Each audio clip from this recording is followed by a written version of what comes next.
मदन भैया, ओए मदन भैया, लकड़ी काटने नहीं चलना है क्या? अरे पुष्पा, जरा इसको जाकर बोलो कि मेरी आज तबीयत खराब है। क्या हुआ? आप तो रोज बहाना करके घर में लेटे रहते हो।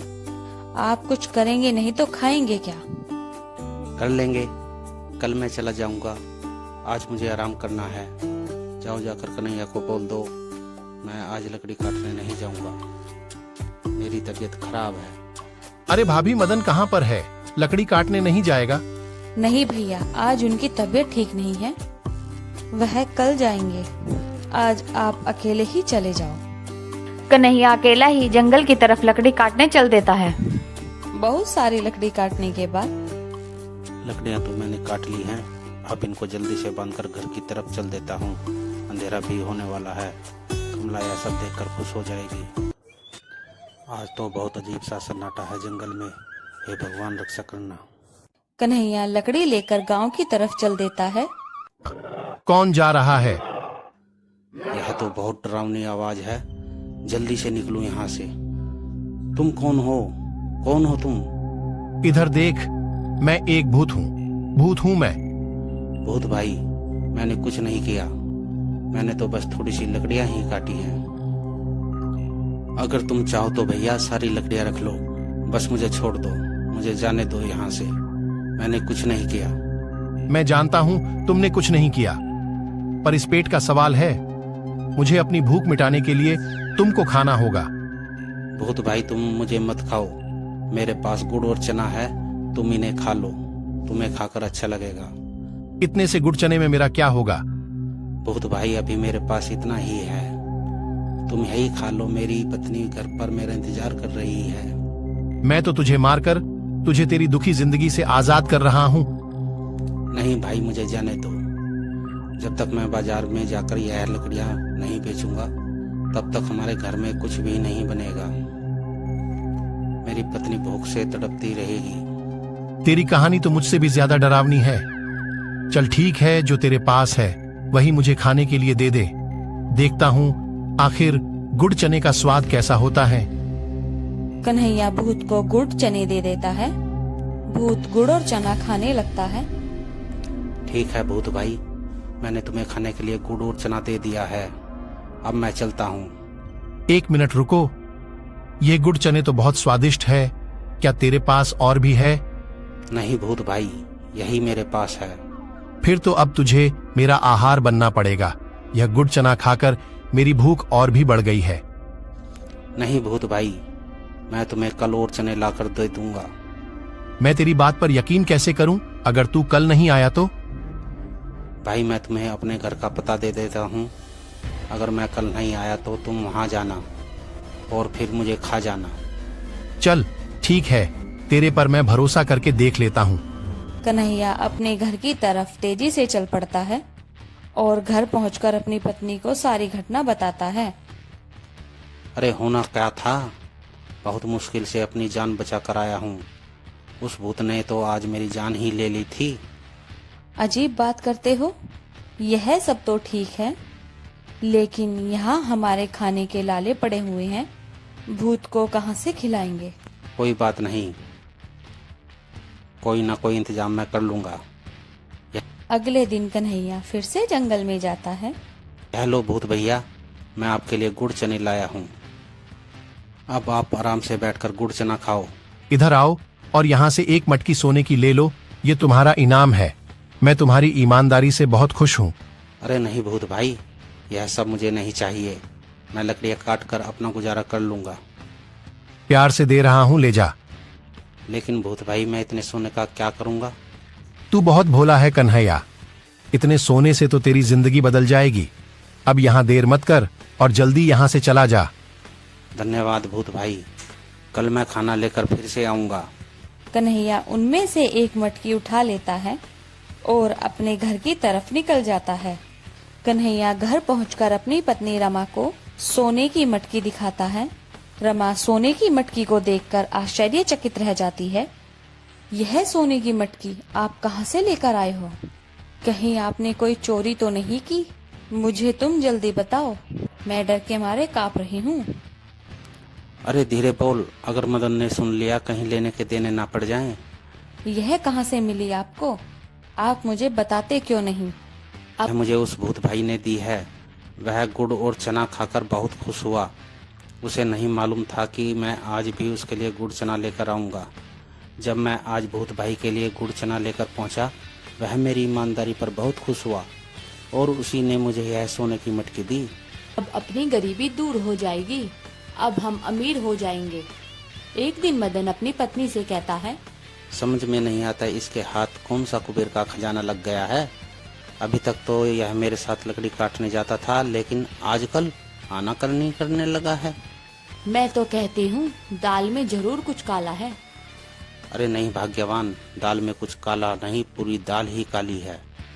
इस चीज का हमें पता लगाना होगा। धीरे धीरे कन्हैया उस गांव का सबसे अमीर आदमी बन जाता है। एक दिन कन्हैया और रमा अपने घर में बैठे हुए भूत की बात कर रहे थे। तभी मदन उनकी सारी बातें सुन लेता है। अच्छा, यह माजरा है। तभी तो मैं कहूँ यह कन्हैया रातों रात इतना अमीर कैसे हो गया। मुझे भी वहाँ जाकर उस गुफा को ढूंढना होगा और जल्द ही मैं भी कन्हैया की तरह बहुत अमीर बन जाऊंगा। उसी रात मदन भूत की गुफा ढूंढने के लिए जंगल की ओर चल देता है। कुछ दूर चलने के बाद उसे वही गुफा दिखाई देती है जिसमें भूत रहता है। वह डरता डरता गुफा के अंदर जाता है। अरे बाप रे, इतना सोना! इतने सोने से तो मेरी गरीबी हमेशा के लिए दूर हो जाएगी। पुष्पा भी देखकर हैरान हो जाएगी। जल्दी कर मदन, जल्दी से सोना भर और निकल यहाँ से, इससे पहले कि वह कमबख्त भूत आ जाए। इतने में भूत को एहसास होता है और वह अपनी गुफा की तरफ दौड़ पड़ता है। कौन है जो मेरे सोने को हाथ लगा रहा है? यह देखकर मदन डर जाता है। तुम कौन हो और मेरे सोने को क्यों उठा रहे हो? मेरा नाम मदन है, मैं सोना लेने आया हूँ और तू यहाँ से भाग जाओ, वरना मैं तेरी इतनी पिटाई करूंगा कि तू मर जाएगा। अब मैं तुझे खाकर अपनी भूख मिटाऊंगा। नहीं भूत भाई, मुझे जाने दो। गलती हो गई जो मैं यहाँ सोना लेने आया। अब तुमने गलती की है तो भुगतना तो तुम ही को पड़ेगा। अब मैं तुम्हें ही खाऊंगा। इतना कहकर भूत जैसे ही मदन को खाने के लिए जाता है, मदन वहाँ से तेजी से भागने लगता है। मदन का पीछा करते करते भूत भी उसके पीछे भागने लगता है।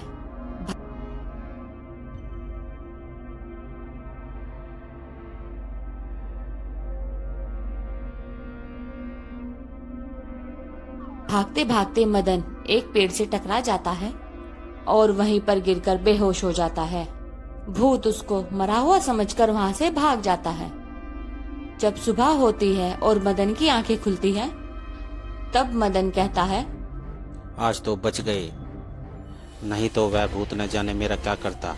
अब कभी भी उस भूत वाली गुफा में नहीं जाऊंगा और कभी भी लालच नहीं करूंगा। यह कहकर मदन अपने घर को लौट जाता है और कभी लालच न करने की कसम खाता है। इसलिए कहते हैं हमें कभी लालच नहीं करना चाहिए। एक साधु ध्यान लगाए हुए बैठे थे। तभी रमेश नाम का सरकारी अफसर जंगल में साधु के पास आता है। अरे बुड्ढे, यहाँ पर क्या कर रहा है? इतने घने जंगल में कुटिया बनाई है, कोई शेर आ गया तो तुझको खा जाएगा। साधु की आंखें खुल जाती है। कौन हो तुम? इस जंगल में क्यों आए हो? ओए साधु, मैं तो एक सरकारी अफसर हूँ। इस जंगल में मेरी पोस्टिंग हुई है। अब यहाँ जैसे मैं चाहूँगा वैसे होगा। बेटा, तुम्हें मेरे जैसे साधारण साधु से क्या चाहिए? तुम यहाँ से चले जाओ, यह झोपड़ी खाली करो। यह एक सरकारी जमीन है। मैं यहाँ से चला जाता हूँ, परंतु बेटा, यह मेरा वर्षों से घर रहा है। मुझे इस जंगल से मत निकालो। ज्यादा जुबान मत चलाओ और शाम तक यहाँ से चले जाना।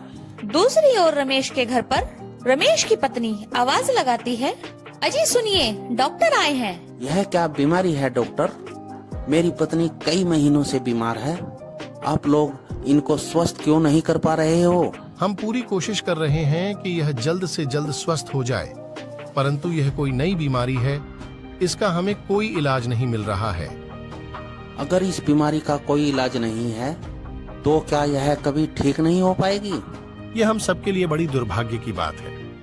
अगली सुबह होती है और रमेश अपनी ड्यूटी करता हुआ जंगल की तरफ निकल पड़ता है। उसे वहाँ पर उसी झोपड़ी में साधु बैठा दिखाई देता है, जिसे देखकर वह गुस्से से लाल हो जाता है। मैंने तो तुमसे कल बोला था कि यहाँ से चले जाना, परंतु तू अब तक यहीं पर बैठा हुआ है। बेटा, इतने गुस्से में क्यों दिख रहे हो? मैं तो बस जाने ही वाला था। एक तो घर पर मेरी पत्नी बीमार है और ऊपर से तेरी जैसी मुसीबत। बेटा, क्या हुआ तुम्हारी पत्नी को? वह बहुत बीमार है, सभी डॉक्टर्स ने जवाब दे दिया है, परंतु यह सब मैं तेरे से क्यों बता रहा हूँ? तू ठीक कर देगा क्या उसे? बेटा, एक बार मुझे उसे दिखा दो। क्या पता मैं जाने से पहले उसकी बीमारी का इलाज करता जाऊं। रमेश को साधु पर कोई विश्वास नहीं था, लेकिन फिर भी उसने सोचा कि एक बार दिखाने में क्या जाता है। रमेश साधु को लेकर अपने घर आ जाता है। साधु रमेश की पत्नी को देखता है और कहता है, बेटा, आज मैं तुम्हारी पत्नी की दवाई तैयार कर देता हूँ और मैं कल चला जाऊंगा। ये दवाई खाकर बिल्कुल ठीक हो जाएगी। इसे कहाँ से पकड़ कर लाए हो? रमेश जी, इनका यह सब ढोंग रहता है।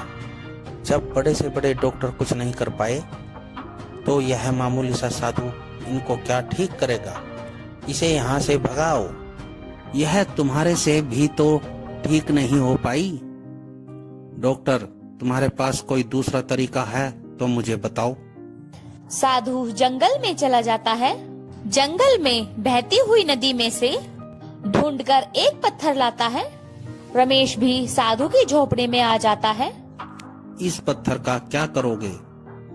तुम बैठ जाओ और जैसे जैसे मैं कहता हूँ वैसा ही करो।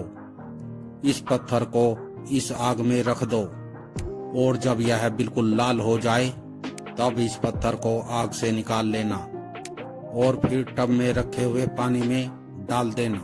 रमेश पत्थर को आग में रख देता है और जब पत्थर लाल हो जाता है तब उसे निकालकर टब में रखे हुए पानी में डाल देता है। पत्थर एकदम फूटकर खिल जाता है। यह कैसे हुआ? यह तो एकदम खरबूजे की तरह खिल गया। साधु उसमें से एक बहुत छोटा सा टुकड़ा उठाकर रमेश को दे देता है। इसे घर ले जाकर अपनी पत्नी को खिला देना, वह बिल्कुल स्वस्थ हो जाएगी। रमेश को कतई भी विश्वास नहीं होता, परंतु वह पत्थर का टुकड़ा लेकर अपने घर आ जाता है। लो, यह दवाई खा लो। साधु ने कहा है कि इसे खाकर तुम बिल्कुल स्वस्थ हो जाओगी। रमेश की पत्नी उसको खा लेती है और फिर सो जाती है। अजी उठिए, आप अभी तक सो रहे हैं। विमला, तुम यहाँ पर कैसे आई? तुम तो बिस्तर से उठ नहीं पाती थी। मैं बिल्कुल स्वस्थ हो गई हूँ। ऐसा लगता है जैसे मुझे कोई बीमारी थी ही नहीं। अरे, यह तो चमत्कार हो गया। साधु बाबा ने तुमको बिल्कुल स्वस्थ कर दिया। मैंने अनजाने में उनसे बहुत बुरा भला कहा। चलो साधु बाबा के पास चलते हैं और उनसे हाथ जोड़कर माफी मांगते हैं। रमेश जंगल की तरफ दौड़ पड़ता है और साधु की कुटिया में पहुंचता है, लेकिन वहाँ पर साधु बाबा नहीं मिलते। वह वहाँ से जा चुके होते हैं। हाय मेरा दुर्भाग्य, मैंने उनको यहाँ से जाने के लिए कह दिया था और मैं उनसे क्षमा भी नहीं मांग पाया। मैंने तो सोचा था कि साधु बाबा के दर्शन कर पाऊंगी, लेकिन वह तो कुटिया छोड़कर ही चले गए। वह एक पवित्र आत्मा है। साधु बाबा हमें बहुत बड़ी शिक्षा देकर गए हैं। हम अपना सारा जीवन मानव कल्याण के लिए बिताएंगे। चंदनपुर गांव में लता अपने राजमा चावल की ठेली लगाती थी। इस दुनिया में उसका कोई नहीं था। लता पूरी तरह अकेली हो गई थी। दिन भर उसकी दुकान पर राजमा चावल खाने वालों की भीड़ लगी रहती थी। उसके ठेले के सामने मणिकचंद सेठ का एक ढाबा था। वह लता से बहुत ईर्ष्या करता था, क्योंकि उसके ढाबे पर गिने चुने लोग ही आते थे और लता के ठेले पर हमेशा भीड़ लगी रहती थी। एक दिन बादशाह, जो मणिकचंद का नौकर था, मणिकचंद से कहता है, मालिक, देखा आपने लता की दुकान पर कितने आदमी आए हुए हैं। भीड़ लगी हुई है और हमारे यहाँ एक मक्खी भी आकर नहीं फटकती। इस लता का कुछ करना पड़ेगा। तू सही कह रहा है बादशाह, इस लता का कुछ करना पड़ेगा। एक दिन लता जब अपने घर में खाना बना रही थी, तब दोनों उसके घर में चुपके से जाते हैं। मालिक, मुझे बहुत डर लग रहा है। अरे चुप कर, इसमें डरने की क्या बात है। तू बाहर जाकर लता पर नजर रख, कहीं लता ना आ जाए। मालिक, जरा संभल कर करना, अगर किसी ने देख लिया तो जेल की चक्की पिसनी पड़ जाएगी। चुप कर कम बखत कहीं के, मुझे डरा रहा है। जा बाहर जा, लता पर नजर रख। ठीक है मालिक, मैं जाता हूँ। अब पता चलेगा इसको। मैंने इसमें ऐसा केमिकल मिलाया है कि इन राजमा चावलों को खाते ही लोगों की तबीयत बिगड़ जाएगी और फिर सभी लोग लता को पीट पीट कर यहाँ से भगा देंगे। बादशाह, चल जल्दी यहाँ से भाग, मैंने अपना काम कर दिया है। अब हम दोनों को यहाँ से जल्दी से निकल जाना चाहिए। लता अपना सामान लेकर रोज की तरह बेचने के लिए चली जाती है। लता के राजमा चावल खाकर लोगों को उल्टी होने लगती है। तब एक औरत उससे कहती है, लता बहन, आज तुमने खाने में क्या मिलाया है? यह देखो, सुशीला की तबीयत खराब हो गई है? नहीं बहन, मैंने तो रोज की तरह ही खाना बनाया है। खाने में कुछ भी नया नहीं मिलाया है। हम क्या झूठ बोल रहे हैं? यह देखो, तुम्हारे सामने सुशीला को उल्टियाँ हो रही हैं। तभी वहाँ पर बादशाह आ जाता है और आग में घी गिरने का काम करता है। अरे भाई, यह सबको 3-3, 4-4 दिन का पुराना बासी खाना खिलाती है और उसे ताजा रखने के लिए तरह तरह के केमिकल का उपयोग करती है। और इसने आज भी ऐसा ही किया होगा। यह देखो, यहाँ पर खड़े हुए सभी लोगों की तबीयत खराब होने लगी। मारो इसको। इतना कहते ही भीड़ लता को मारने के लिए चल देती है। वह लता को बहुत बुरी तरह मारती है। लता को बहुत चोट आती है और वह जमीन पर गिर जाती है। उसके सिर से खून बहने लगता है और वह वहीं पर बेहोश हो जाती है। भीड़ लता के साथ मारपीट करके चली जाती है। लता की कोई मदद नहीं करता। वह वहीं पर पड़ी रहती है और अंत में लता की मृत्यु हो जाती है। क्या हुआ बादशाह, कुछ बात बनी? सेठ जी, अब लता नाम का कांटा हमारे रास्ते से हमेशा के लिए निकल गया है। लता को भीड़ ने बहुत मारा मालिक। अब लता दोबारा अपने राजमा चावल की दुकान यहाँ पर नहीं लगाएगी। लता वहीं पर मर्त अवस्था में पड़ी हुई है, कोई उसे देखने भी नहीं आया। लता के शरीर से आत्मा निकलकर एक भूत का रूप ले लेती है। उसको मुक्ति नहीं मिलती। जहाँ पर लता ठेली लगाती थी, लता का भूत वहीं पर खड़ा रहता है। अगले दिन सुबह मणिक लाल के भीड़ जमा होने लगती है। लता को कुछ समझ नहीं आ रहा था। तभी बादशाह मणिक चंद से कहता है, लता के मरते ही मालिक के ढाबे पर भीड़ लग गई। अच्छा हुआ हमने जो लता के खाने में दवा मिला दी थी, नहीं तो लता का ठेला कभी यहाँ से नहीं हटता। मालिक, हमारी बिक्री कभी नहीं होती अगर लता का ढाबा यहाँ पर होता। अरे चुप कर कमबख्त, अगर किसी ने सुन लिया तो लेने के देने पड़ जाएंगे। अपना मुंह बंद रख, ग्राहकों को संभाल। अच्छा, तो इन लोगों ने मेरे बाद मेरे राजमा चावल में दवाई मिलाई, जिसके कारण भीड़ ने मुझे मारा और मेरी वहीं पर मृत्यु हो गई। गिन गिन के बदला लूंगी मैं इन दोनों से। बादशाह ढाबे का काम खत्म करके रात को अपने घर के लिए निकलता है। बीच जंगल में उसको एहसास होता है कि कोई उसका पीछा कर रहा है। वह बहुत डर जाता है। भगवान बचा ले मुझे, ऐसा लग रहा है कोई मेरा पीछा कर रहा है। तभी लता का भूत उसके आगे खड़ा हो जाता है। अरे मर गया रे, यह कौन है? पहचाना नहीं मुझे? मैं कौन हूँ? मैं वही लता हूँ जिसको तुम लोगों ने मार दिया था। लता बहन, मुझे माफ कर दो, मैंने यह सब मणिक चंद सेठ के कहने पर किया।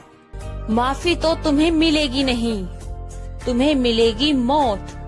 इसके बाद लता बादशाह को मारकर पेड़ के नीचे फेंक देती है। धीरे धीरे गांव में मृत्यु के हादसे बढ़ने लगते हैं। एक के बाद एक मृत्यु से गांव वाले भयभीत हो जाते हैं।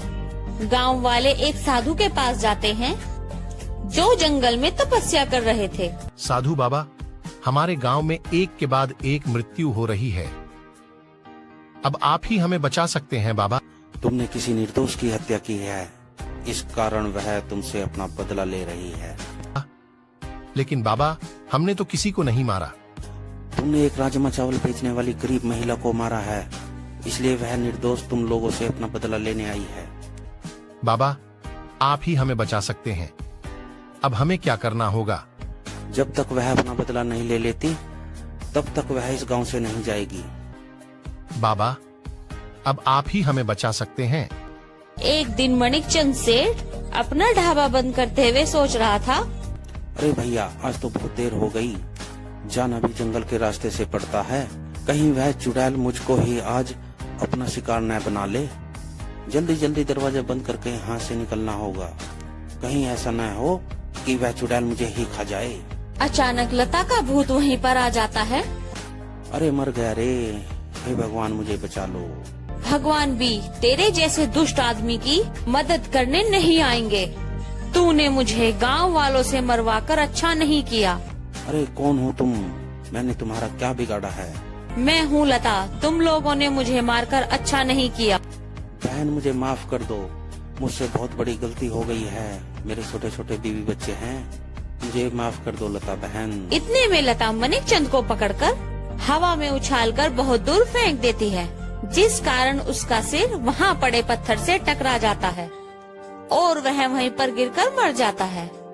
लता क्रोधित होकर आगे बढ़ने की कोशिश करती है, तभी साधु बाबा जाकर उससे कहते हैं, अब तुम्हारा बदला पूरा हो गया, तुम यहाँ से जा सकती हो। नहीं, मैं यहाँ से नहीं जाऊंगी जब तक एक एक गांव वाले को मैं मृत्यु के घाट नहीं उतार देती। मैं यहाँ से नहीं जाऊंगी। तुम्हारी दुश्मनी मणिकचंद से थी, जिसे तुमने मार दिया। अब तुम यहाँ से जाओ, तुम्हारा बदला पूरा हो चुका है।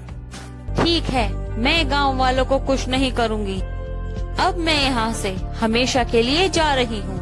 मेरी लाश को जला देना, जिसको मणिकचंद सेठ और उसके नौकर बादशाह ने इस पेड़ के नीचे दबा दिया था। यह सब सुनकर गांव वालों की आंखों में आंसू आ जाते हैं और वह लता से माफी मांगते हैं। मैं तुम सबको माफ कर रही हूँ, पर हमेशा एक बात का ध्यान रखना, किसी के बहकावे में आकर कोई भी कार्य नहीं करना चाहिए। अब मैं जा रही हूँ।